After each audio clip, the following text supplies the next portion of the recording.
السلام علیکم ورحمۃ اللہ وبرکاتہ۔ ان الحمد للہ والصلاة والسلام علی رسول اللہ، اشہد ان لا الہ الا اللہ وحدہ لا شریک لہ واشہد ان محمدا عبدہ ورسولہ، اما بعد۔ محترم سامعین، آپ حضرات سے میری یہ درخواست ہے کہ آپ اس ویڈیو کو بہت ہی دھیان کے ساتھ سنیں گے۔ اگر دھیان سے نہیں سنیں گے تو کچھ کا کچھ سمجھیں گے۔ بہت ہی نازک اور اہم بات آپ کے سامنے پیش کی جا رہی ہے، اور دھیان کا پورا رہنا ضروری ہے۔ اگر دھیان نہیں دیں گے تو پھر لوگ فتنے میں بھی پڑ سکتے ہیں، مطلب غلط بھی نکال سکتے ہیں، تو اسی لیے دھیان سے سنیے ویڈیو کو۔ ناظرین، جو اہم مسئلہ ہے وہ ہے کہ ایک بندہ رات کو اس کی آنکھ نہیں کھلتی ہے اور سحری نہیں کھا پاتا ہے، افطاری کے وقت عشاء کے بعد، تراویح کے بعد اس نے جو کھایا پیا تھا اسی سے ہی اس کو روزہ رکھنا پڑا، یا اس نے 2-4 منٹ پہلے آنکھ کھلی، 2-4 نوالے کھایا اور پانی پی لیا اور روزے سے روزہ رکھ لیا اس نے، یا پھر کھانا پینا تو ٹھیک ٹھاک سے کھایا تھا، سحری پیٹ بھر کے کھا لیا تھا، لیکن دن میں کوئی ایسا کام کرنا پڑا جو بہت زیادہ بھاری تھا، بوجھ والا کام تھا، ایسا کام اس نے کر لیا، یا گرمی میں دھوپ میں 5-7 کلومیٹر کا سفر طے کرنا پڑا، جانا آنا پڑا اس کو، تو ایسی صورت میں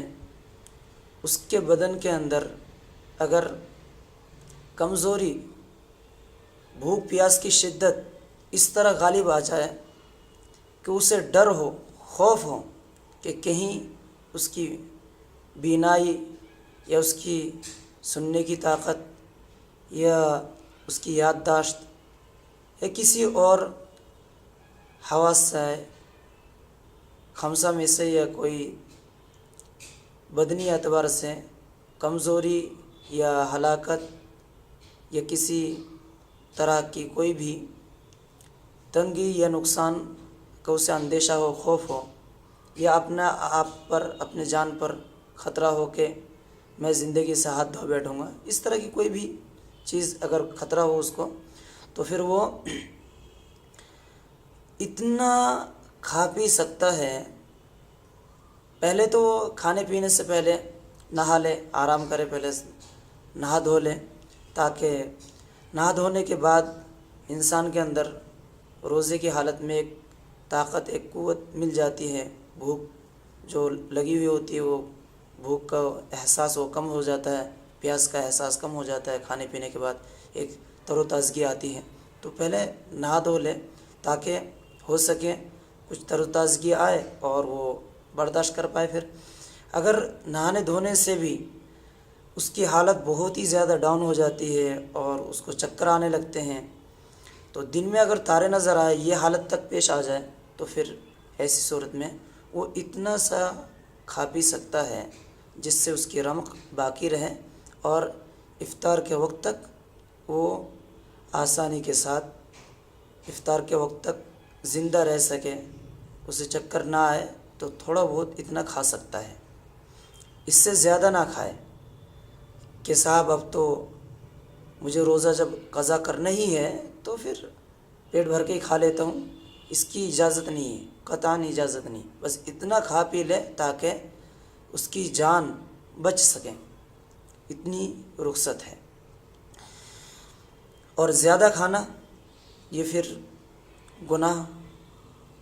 کا سبب ہوگا، تو زیادہ کھانے سے پرہیز کریں، اور اس کو روزہ نہیں کہیں گے، اس روزے کا قضا کرنا اس کے اوپر لازمی اور ضروری ہوگا۔ دلیل کیا ہے؟ دلیل عمومی دلیل ہے، اس کے بارے میں کوئی خاص دلیل نہیں ہے، بلکہ کئی آیتیں ہیں، ان آیتوں کا جو عموم ہے اس سے، اسی طرح کچھ حدیث ہیں اس سے۔ اللہ تعالیٰ نے کہا وَلَا تُلْقُوا بِأَيْدِيكُمْ إِلَى التَّهْلُكَةِ، یہ ایک آیت، وَمَا جَعَلَ عَلَيْكُمْ فِي الدِّينِ مِنْ حَرَجٍ ولا تقتلوا انفسکم ان اللہ کان بکم رحیما یرید اللہ بکم اليسر ولا یرید بکم العسر. اسی طرح فمن اضطر فی مخمصۃ غیر متجانف لإثم فإن اللہ غفور رحیم. اسی طرح ایک آیت اور ہے فمن اضطر غیر باغ ولا عاد فإن ربک غفور رحیم. پھر اللہ کے نبی صلی اللہ علیہ وسلم نے فرمایا لا ضرر ولا ضرار. تو اس طرح کی جو روایتیں ہیں اس سے پتہ چلتا ہے کہ کسی کی حالت، کسی کی پوزیشن اگر اس قدر خراب ہو جائے تو اتنا تھوڑا بہت کھا لے تاکہ شام تک، افطاری کے وقت تک وہ زندہ رہ سکے.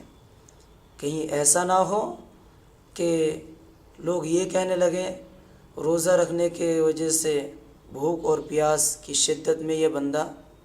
مر گیا ہے، زندگی سے ہاتھ دھو بیٹھا.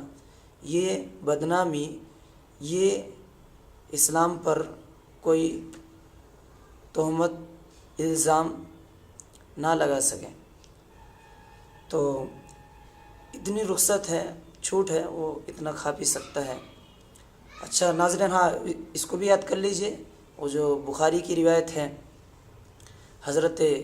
قیس بن سرما الانصاری رضی اللہ عنہ، جو کہ ایک بوڑھے شخص تھے، اور ابتدائی اسلام میں روزے کی کنڈیشن یہ تھی